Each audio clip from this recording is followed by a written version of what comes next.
Albert Einstein once said, everybody's a genius, but if you judge a fish by its ability to climb a tree, it will live its whole life believing that it is stupid.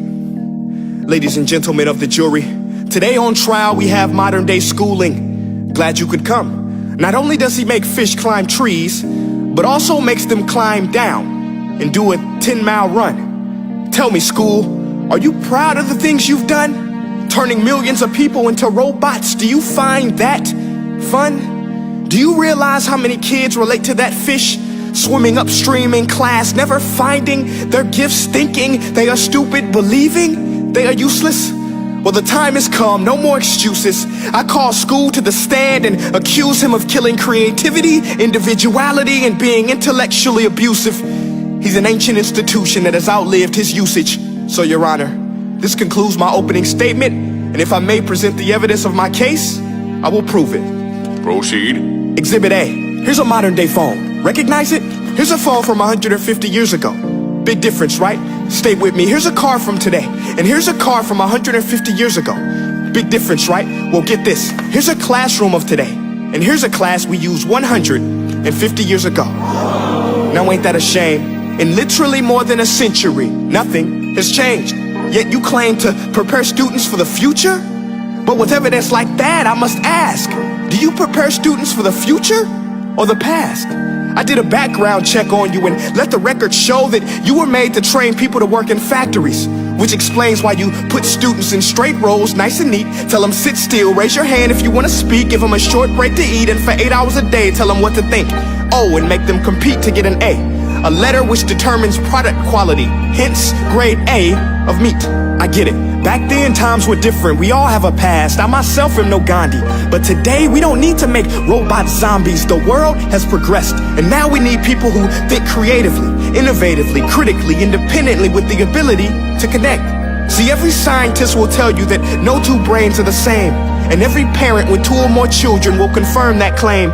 So please explain why you treat students like cookie cutter frames or snapback hats, giving them this one-size-fits-all crap. Watch your language. Sorry, Your Honor, but if a doctor prescribed the exact same medicine to all of his patients, the results will be tragic. So many people would get sick, yet when it comes to school, this is exactly what happens. This educational malpractice, where one teacher stands in front of 20 kids, each one having different strengths, different needs, different gifts, different dreams, and you teach the same thing the same way?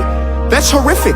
Ladies and gentlemen, the defendant should not be acquitted. This may be one of the worst criminal offenses ever to be committed.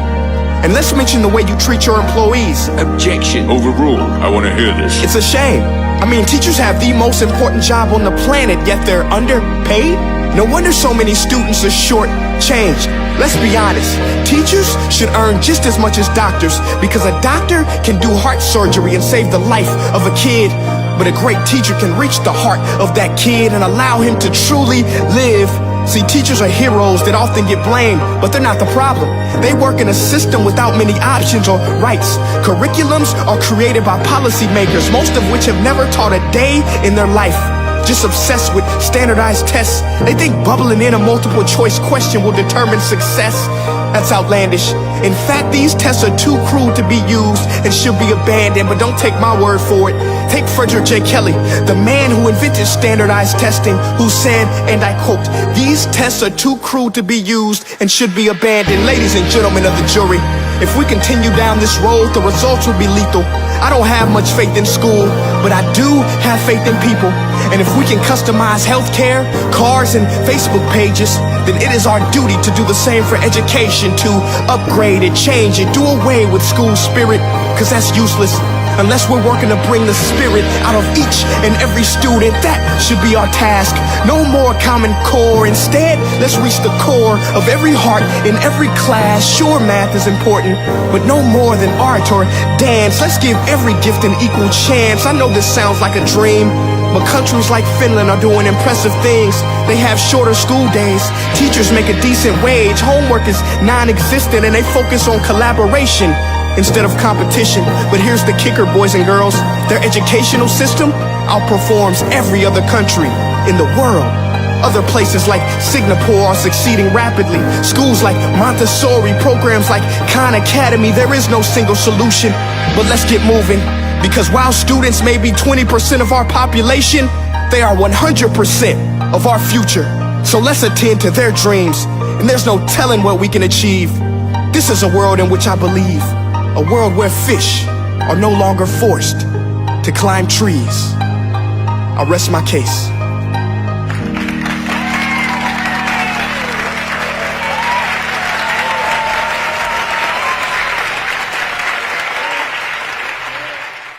Hey guys, thank you so much for watching that video. Now, if you haven't joined the family yet, this is what I want you to do. I want you to click like on this page and click see first so that you never miss a beat. Now, for more insider information, offers, and just special challenges, go to my website at princeea.com and sign up for my personal email list. And the last thing I want you to do, you listening? Make each breath count. Peace.